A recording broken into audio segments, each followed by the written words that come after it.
Welcome to the Point. Even as many of you celebrate the Thanksgiving holiday with family and friends, the landscape in Lansing is about to change, as Republicans will take control of the state house after the first of the year, after Democrats controlled all of the levers in state government for 2 years. Now, with divided government making a return to the state, how will that play out? We talked with Senate Republican leader Eric Nesbitt. Senator, as we record this, there are a couple of things that we know. We know that while some of the elections are still being recalculated, Republicans are going to end up with a majority in the House of Representatives, which is a big change in what's going to happen here in Lansing. But before we get to that, let's talk about this election in general. You and I talked the evening before the election, and you talked about some of the places you thought that the House might pick up. And of course, the interest was always too about what's going to happen at the top of the ticket. Well, we now know that for the second time since 1988, a Republican has won the state of Michigan. Same Republican, by the way, has won it both times. What is your assessment of this election? Because you were right in it. You were at a lot of those rallies. You were with the vice presidential candidate J.D. Vance a number of times, with former President Trump a number of times. When election night finally rolled around, what was your level of assurance and how concerned were you as those votes started being counted? I mean, it goes back to what we talked about earlier in the campaign, that Michigan families couldn't afford the inflation and the cost of living that the Biden-Harris administration has put down on the people in Michigan.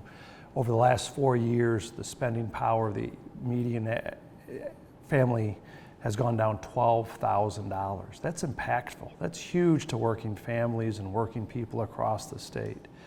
The open borders, the 90 executive orders and actions that the Biden-Harris administration did 3.5 years ago, that now the Trump-Vance administration is going to have to undo next year. The open borders for illegal aliens, for criminals coming across the borders, for fentanyl, methamphetamine coming across the border. I mean, this spring we had a roundtable with President Trump in Grand Rapids with sheriffs and prosecutors. And one of the takeaways I had is that one of the Sheriff Abbott from Van Buren's mentioned the only thing that I've seen gone down in price over the last 3.5 years is the cost of fentanyl and methamphetamine. And then the weakness in the world stage that the Biden-Harris administration has done over the last 3.5 years. They've been absent. And we've seen that is when the U.S. is absent, bad people do bad things. And you see that in the Middle East with the terrorist attacks in Israel. You see that in Ukraine with Russia taking over another piece of Ukraine. And that seems to only happen when Democrats are in charge, at least over the last decade. And so I think as people look at it, it was the pocketbook, it was the cost of living, it was the open borders, the lawlessness. And I was talking to a Democrat friend of mine I grew up with, a union guy, and he asked, do you think the Democrats learned anything? Do you think my party, learned anything? I go, unfortunately not. They think it's all about messaging. And I'm like, what would you share with them? And he goes, well, inflation's been killing us. No wonder Teamsters said they were going to be voting for Trump 2-1. I'm tired of all this talk about biological men playing in my daughter's sports and being in their locker room. It's just crazy talk. And three, there's really, in terms of going in, is like a little law and order would be nice. My middle school kids, saw that that there was folks smoking crack with impunity in our local community earlier this year. So I think the lawlessness, the cost of living, the weakness on international affairs all came together, and that's, President Trump and working people across the state says, enough's enough of this crazy stuff. I keep going back, and I've done a couple of public speaking events talking about this election. I can't get out of my mind the truism that I think came up in the 1992 election, and that is, it's the economy, stupid.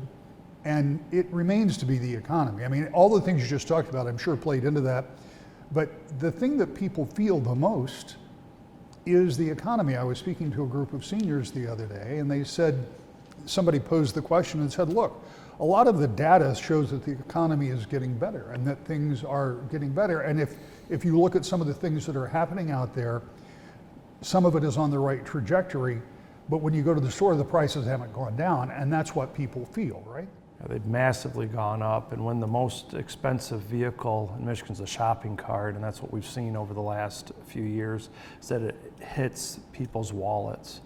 And this is something where I think the Democrats and the Biden-Harris administration says everything's just fine, but they're overspending, they're deficit spending, their debts, all led, meaning that you had less money in your pocket because that dollar didn't go as far as it used to go. And people felt that around the country and felt that here in Michigan. They're having to work more and get less value for their money. And that's something where, as Republicans, we want more value for your money. We want lower taxes, more efficient and effective government. I mean, I grew up on a small 6th-generation dairy and grape farm in Southwest Michigan. I know what the value of the dollar is. I know what hard work means. I know that when we were going to take the car to school, I had to do morning chores at 5:30 in the morning, otherwise the bus stops right out in front. In the end of the day, that's the kind of folks that we have to be talking to, are the folks that shower at the end of the day instead of those that shower at the beginning of the day. And that's something where President Trump and his administration is going to be giving them a voice in the next administration, unlike the Biden-Harris administration that gave voice to the elites. And I think that ad, when he goes, "They're for they, them, and I'm for you," I think really struck home for a lot of people. What does it mean as a practical matter for you as the Senate Republican leader and here in the state? Now, in the second half of the show, I want to talk about the changeover in the House, but what does the federal government makeup mean for you and the way you govern? Does it have much impact at all, what they do in Washington, as to what you'll do here in Lansing? Well, at the end of the day, coming out of Washington, the hope is that we have better control over the border, that you actually know who's coming into this country legally instead of the mass amount illegally, that we stop the flow of fentanyl and methamphetamine that's poisoning our young people here in this country, that we actually start building again, start reinvesting in our energy infrastructure, real energy infrastructure that means lower cost of doing business, that we actually have a leader that's looking at a renaissance in manufacturing in the United States, and somebody that looks at making America more secure, safer, and more prosperous, and as President Trump puts it, make America great again. And that's something where, as we go into next year, is that let's lower the cost of living for Michiganders, for Americans. Let's make it more secure and the border safer, and let's make America stronger on the overseas. One of the things that happened was that President Trump won the state, Republicans took over the state House, but Democrats retained the U.S. Senate seat. And one of the conversations within that race for the U.S. Senate was about electric vehicles. So my question about that is, will this administration make a difference as to what happens with the manufacturing of electric vehicles, and/or what happens with the battery plants planned, or in some cases already underway, here in the state of Michigan?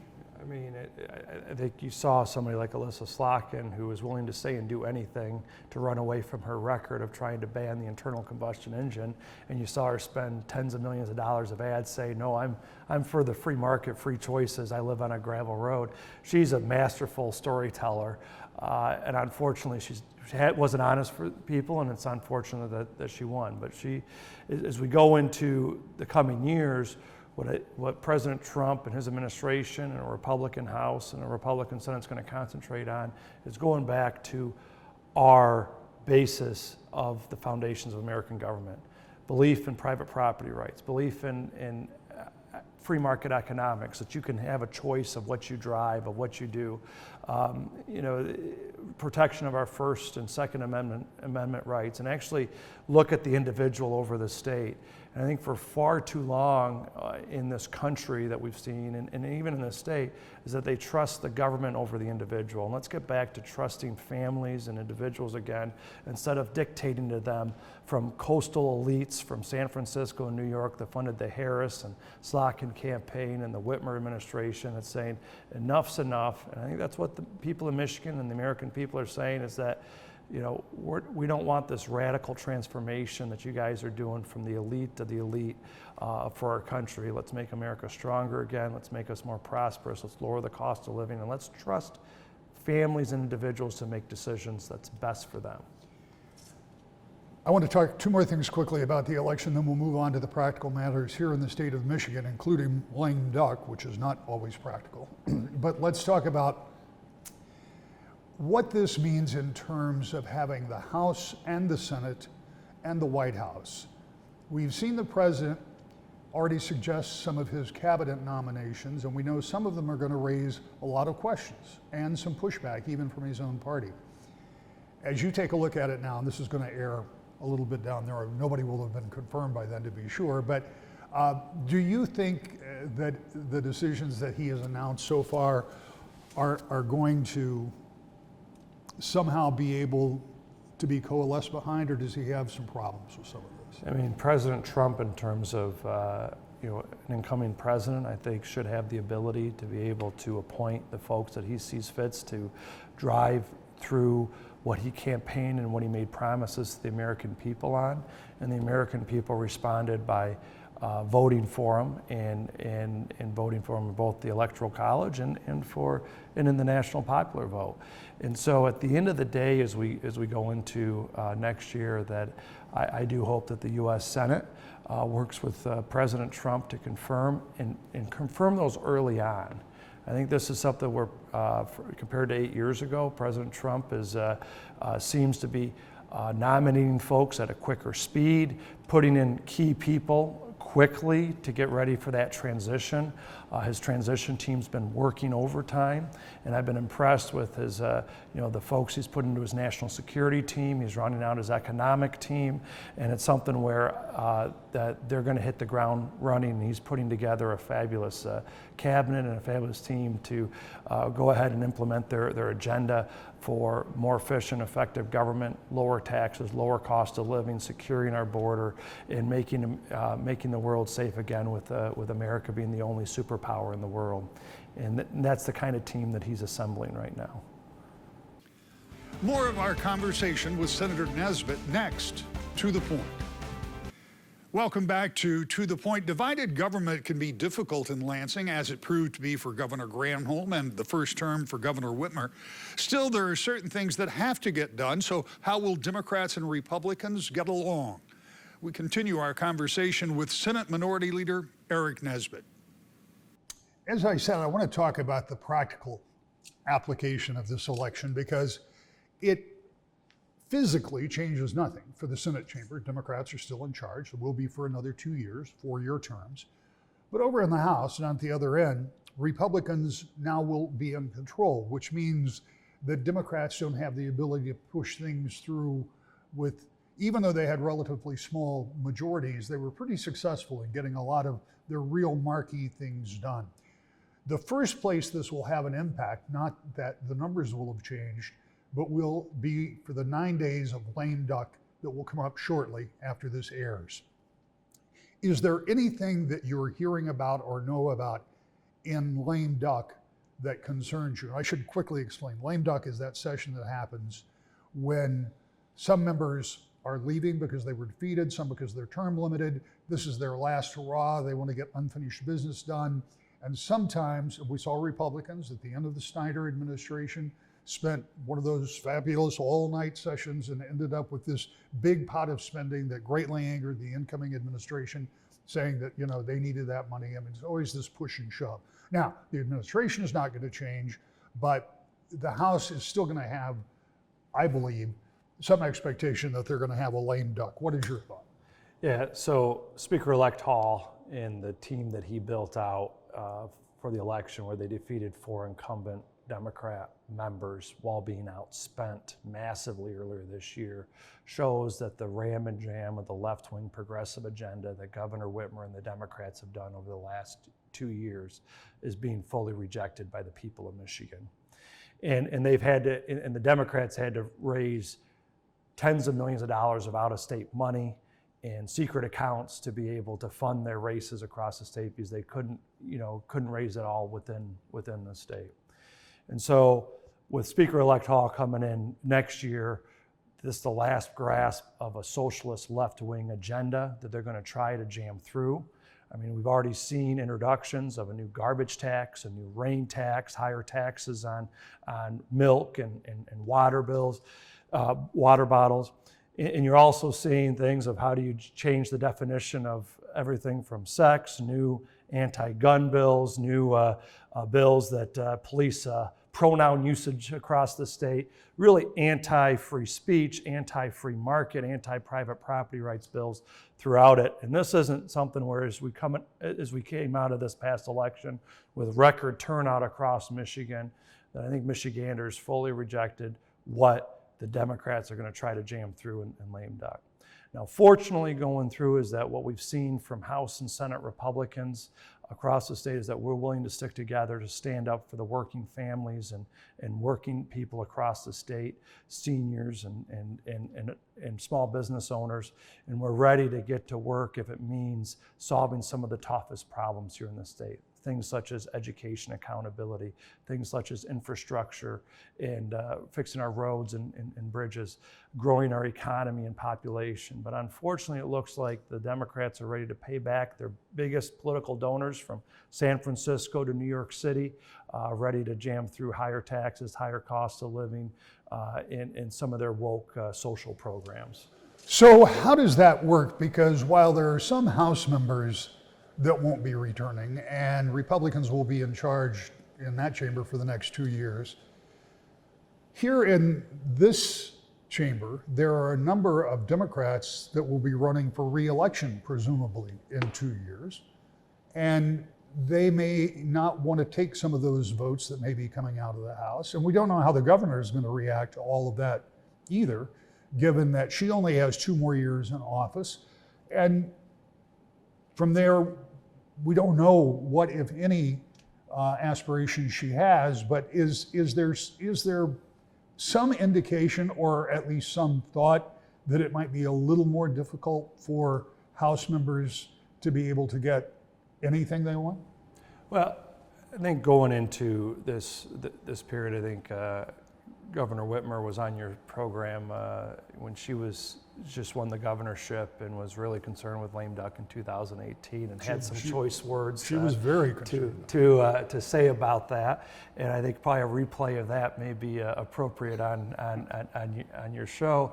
But as we go into it, is that the end of the day is that Michiganders want results-driven leadership, and that's what I'm willing to provide, is saying how do we find ways to fix our roads, fix our infrastructure, fix our education, actually have value-based budgeting, pay down debt, so that we can leave more resources for the working families here in Michigan.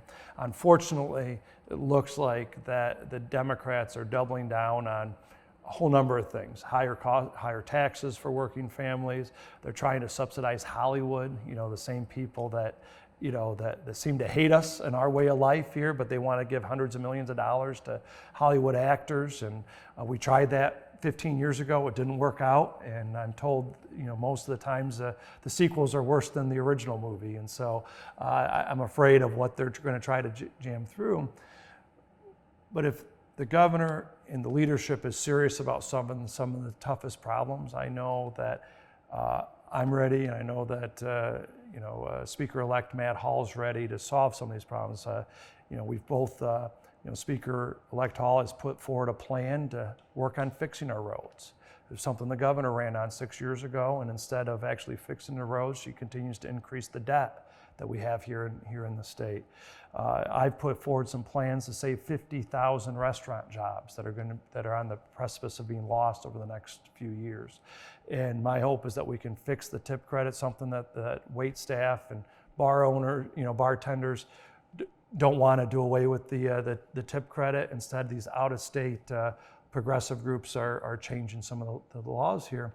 And we can work together. And I'm willing to bring in anybody possible to have a conversation and sit at the table and find some of those opportunities. But if they're not willing to reach across the aisle, and if they're continuing to push through a woke socialist agenda, then Senate Republicans are going to stand up and oppose that. How much does this lame duck session play into the cooperation that Democrats can get from Republicans after the first of the year? I mean, that's what it really comes down to, because next year's budget is going to have to be approved by Republicans in the House. Yep. Anything that happens in the Senate is going to have to be agreed to by Republicans in the House. So over that 9-day period of time, when there will be this desire upon the part of some Democrats who are leaving office to get some of their agenda items passed, how much will that factor into the equation? I mean, at the end of the day, when I go into the Vineyard Cafe in Lawton, my hometown, and have conversations with folks around the table there, is they could care less about your partisan affiliation. They want the roads to be fixed. They want accountability in our schools. They want support for our teachers. They want to make sure that that we're reinvesting in workforce training here in Michigan, and they could care less about the partisan politics that I think so often gets coverage by the mainstream media. And so let's figure out how do you create results for Michigan families. And my hope is that with going into a split legislature and is that the governor will actually engage us, and the Senate Majority Leader will engage us and say, let's find things that we can work on. I continue to put things down on infrastructure and economic development and education that we can come together and work on. In the governor going into next year, I mean, she needs to call a special election for a state Senate seat that a Democrat's leaving open.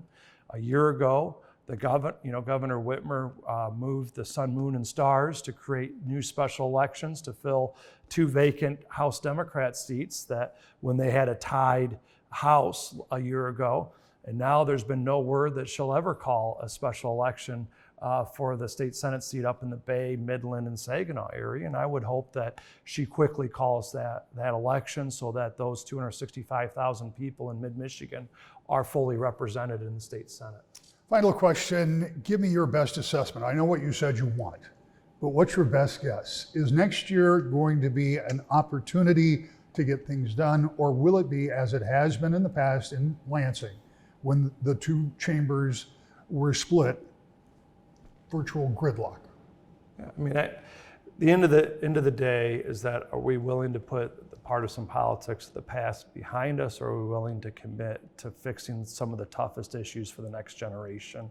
And that's why earlier this year, Speaker-elect Hall and the House Republican team introduced their Mission for Michigan, which kind of spells out what they want to accomplish in their majority. Senate Republicans, we introduced a whole set of accountability and choice measures for education, banning sanctuary cities here in the state, resourcing our local law enforcement and prosecutors on battling the fentanyl and methamphetamine epidemic, and finding ways to grow our economy through permitting and licensure reform here in the state to help people get to work here in Michigan. And so there's a lot of broad opportunity on infrastructure, economic development, law enforcement, and education that we can work together on.